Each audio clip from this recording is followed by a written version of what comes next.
Assalamualaikum warahmatullahi wabarakatuh. Sebelumnya perkenalkan, nama saya Friza Aristilana. Saya dari kelas IAT 1A, Program Studi Ilmu Al-Quran dan Tafsir IAIN Pontianak. Di sini saya akan mempresentasikan hasil dari PowerPoint yang telah saya buat kemarin, yaitu mata kuliah Civic Education yang berjudul Identitas Nasional dan Globalisasi. Langsung masuk materi.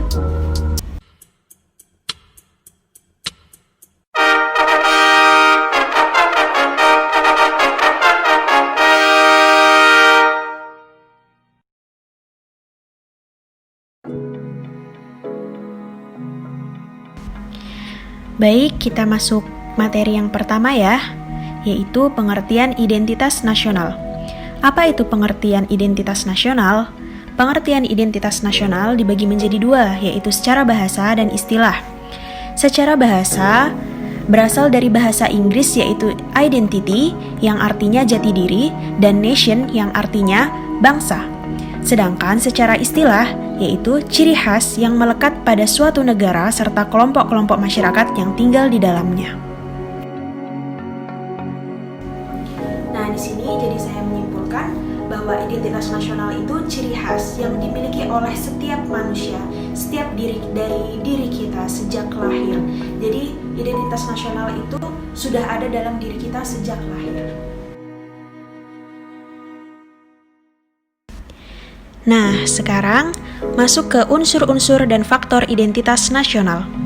Unsur-unsur identitas nasional yaitu suku bangsa, agama, bahasa, dan budaya.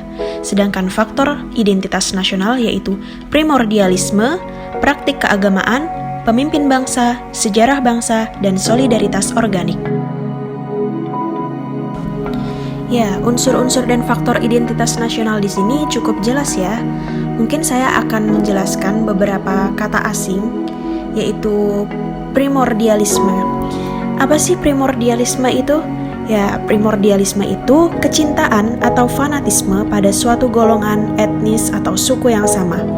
Nah, contohnya seperti Dayak sama Dayak, Jawa sama Jawa, gitu. Nah, primordialisme ini akan menghasilkan suatu komunitas tertentu yang mempunyai karakteristik atau identitas tertentu.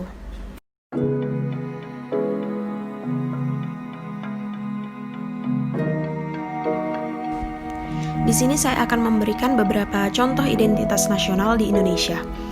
Yang pertama yaitu bahasa. Kita menggunakan bahasa Indonesia sebagai bahasa identitas kita. Ya, walaupun masih banyak masyarakat-masyarakat tertentu yang menggunakan bahasa-bahasa daerah seperti bahasa Sunda, Jawa, Melayu, dan lain-lain. Yang kedua, makanan. Makanan di Indonesia ini sangat banyak, seperti contoh rendang, sate ayam, nasi goreng, dan lain-lain. Yang ketiga yaitu budaya. Contohnya itu seperti tari tradisional. Ya, tari tradisional itu ada tari saman, tari piring, dan lain-lain.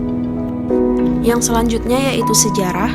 Sejarah di Indonesia ini cukup banyak, seperti contoh candi-candi yang ada di Jawa itu ya, Candi Prambanan, Candi Borobudur, Candi Mendut, dan lain-lain. Yang terakhir yaitu kenegaraan. Kita menggunakan Garuda Pancasila sebagai identitas kenegaraan kita.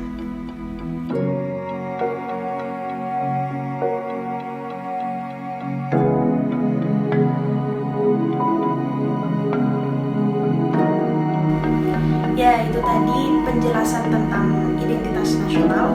Sekarang kita lanjut ke materi selanjutnya, yaitu tentang globalisasi.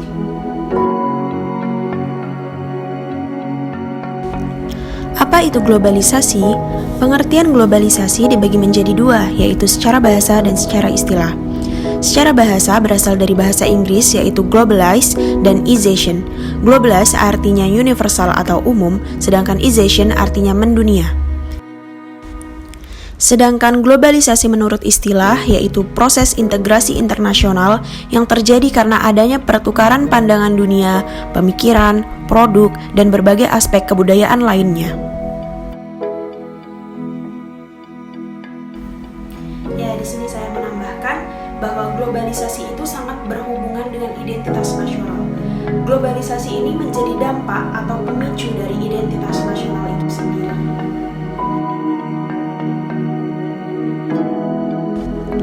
Aspek dan faktor pendorong globalisasi. Yang pertama yaitu aspek ekonomi. Aspek ekonomi ini terjadi pada pertukaran barang dan jasa seperti import dan ekspor.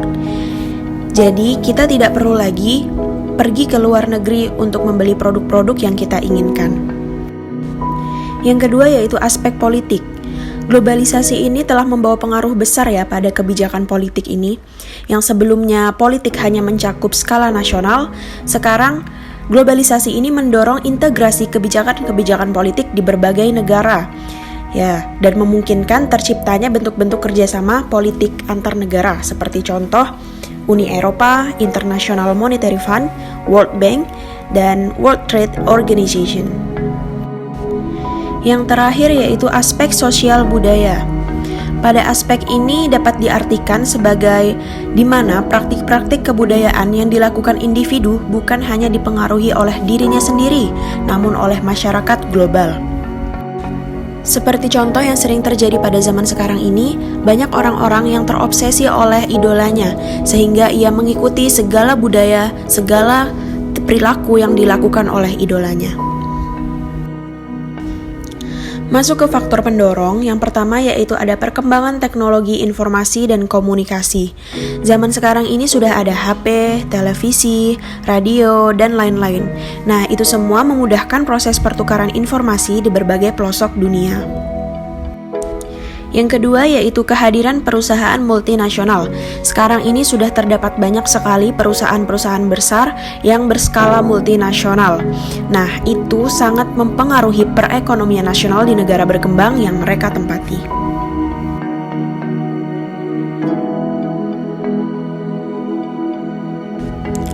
Dampak globalisasi. Di sini ada beberapa dampak globalisasi, baik positif maupun negatif. Yang positif yaitu mudah berkomunikasi, cepatnya pertukaran informasi, mengenal dan memahami perbedaan, membawa nilai-nilai universal. Dampak negatifnya yaitu masyarakat berperilaku konsumtif, hilangnya bahasa dan budaya lokal, memperlebar kesenjangan sosial, dan menghasilkan kriminalitas.